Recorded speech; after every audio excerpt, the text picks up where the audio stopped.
아름다운 삶의 황승영 목사입니다. 오늘은 잠언 7장 1절에서 9절 말씀입니다. 오늘 본문에서는 주의 말씀과 계명 법을 지키고 간직하라고 말씀합니다. 특별히 오늘 눈에 띄는 구절 중에 하나가 법을 눈동자처럼 지키라고 말씀합니다. 그럼 혹시나 누군가가 갑자기 물건을 던지거나 무언가가 날아올 때 우리는 어떤 포즈를 잡던가요? 보통 이런 식으로, 이런 식으로 얼굴을 가립니다. 우리도 모르게 눈 부위를 가리지요. 왜냐하면 얼굴들의 다른 부분들은 다 뼈로 보호되어 있는 반면에 눈은 아주 연약하죠. 눈꺼풀 하나로 눈을 보호하고 있습니다.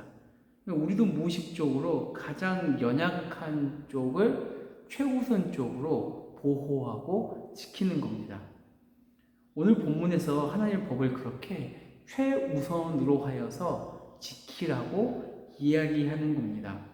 왜냐하면 주의 법이 내 마음에서 넘어지는 순간 우리는 죄로 인하여서 치명상을 입을 수 있기 때문입니다. 동일한 의미로 간직하라고 이야기하지요. 주의 말씀을 계명을 보물처럼 소중히 간직하라고 이야기합니다. 누구에게 도난당하지 않도록 세상에 내 마음이 뺏겨서 주의 지혜를 주의 법을 도난당하지 않도록 아주 소중히 값어치 있게 간직하라고 이야기합니다. 지키고 간직하게 하기 위해서 아주 상세하게 주신 말씀은 도난당하지 않도록 손가락에 메고 마음판에 새기라고 이야기합니다. 여러분, 그런데 우리가 어떤 글자를 돌 같은 데 새길 때에 한 번 이렇게 돌로 이렇게 긁는다고 해서 그 글자가 새겨지는 것이 아니죠.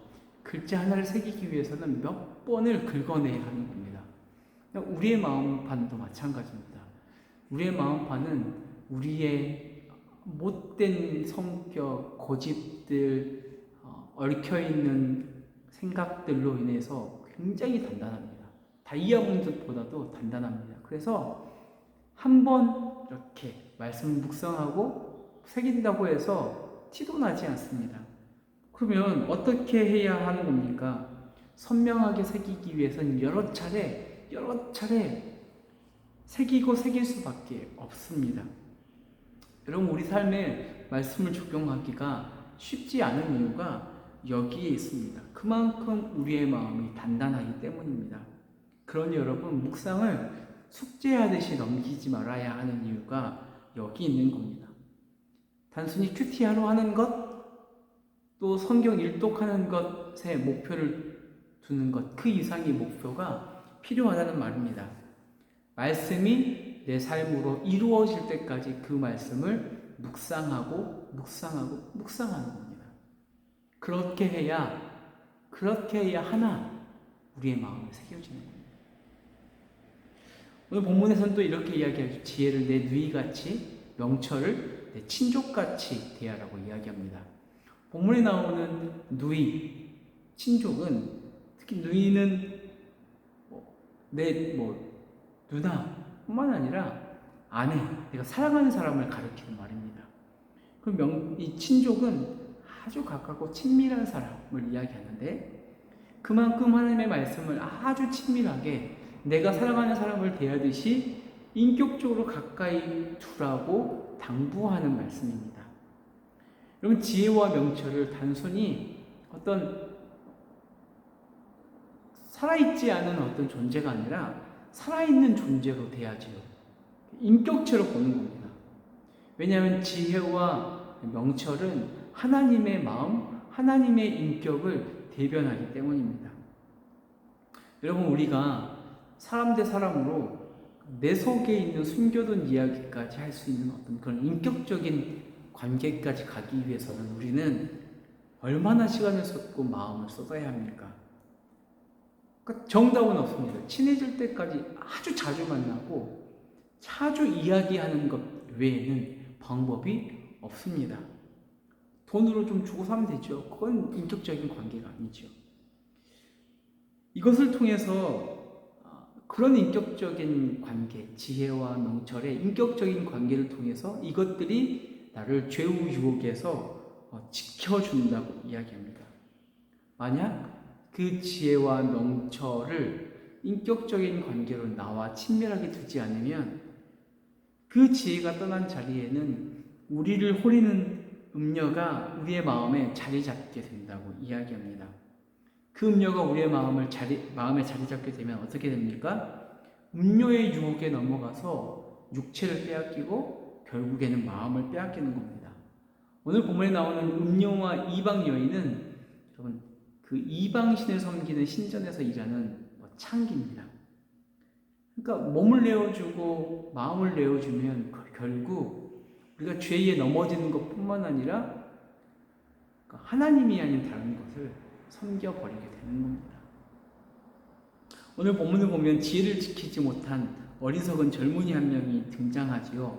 어떤 거리를 지나서 음녀의 집으로 가기 위한 골목 모퉁이로 가까이 다가가는 한 청년을 솔로몬이 목격한 것 같습니다. 근데 여러분, 한 번이 아닙니다. 적어도 3번.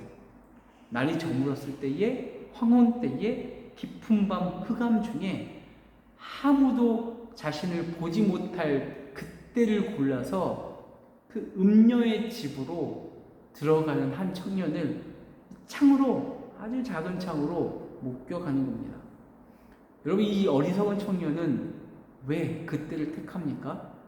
아무도 볼 수 없을 때라고 생각했기 때문에, 혼자 있을 때라고 생각했기 때문에 그 어두운 밤에 음녀를 찾아갑니다. 여러분, 이거 얼마나 어리석습니까?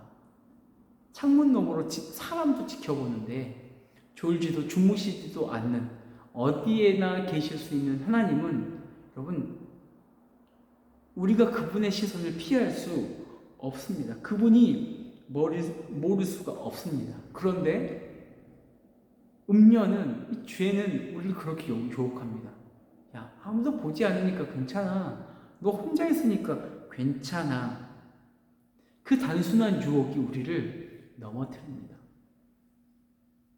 여러분, 누구든 대낮에는 하나님의 선을 이야기하고 지혜와 명철을 이야기할 수 있습니다. 그러나 아무도 볼 수 없다고 생각하는 그때, 혼자일 때라고 생각하는 그때에 은밀한 그 죄를 짓는다는 겁니다. 여러분, 수많은 사람들이 곤두박질을 치는 이유가 무엇입니까? 아무도 없을 때 지었던 그 은밀한 죄가 폭로되기 때문 아닙니까? 여러분, 그 죄의 말, 야, 혼자니까 괜찮아, 아무도 보지 않으니까 괜찮아, 그 말에 넘어가는 순간 우리는 망하는 겁니다.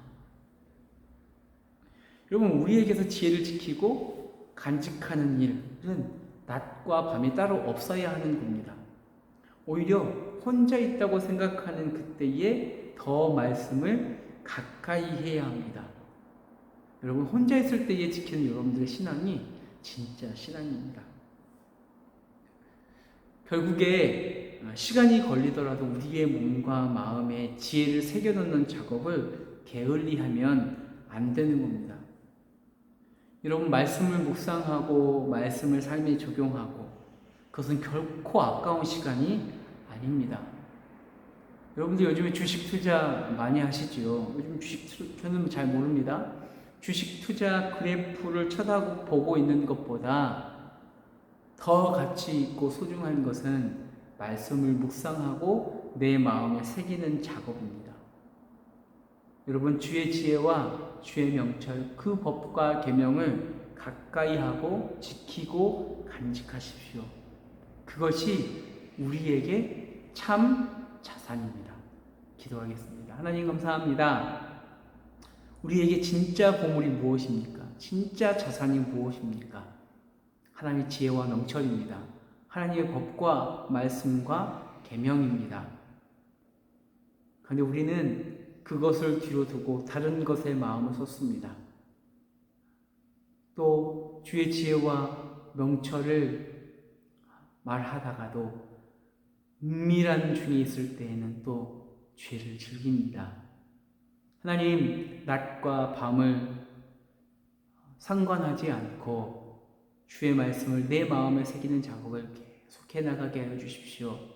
그 말씀이, 그 지혜가, 그 명철이 우리를 죄에서 보호하는 자산이 될 겁니다. 하나님, 밤이나 낮이나 주의 말씀을 새기는 우리 청년들 되게 하여 주십시오. 그 자산을 늘려가는 우리 청년들 되게 하여 주십시오. 감사합니다. 예수님의 이름으로 기도드립니다. 아멘.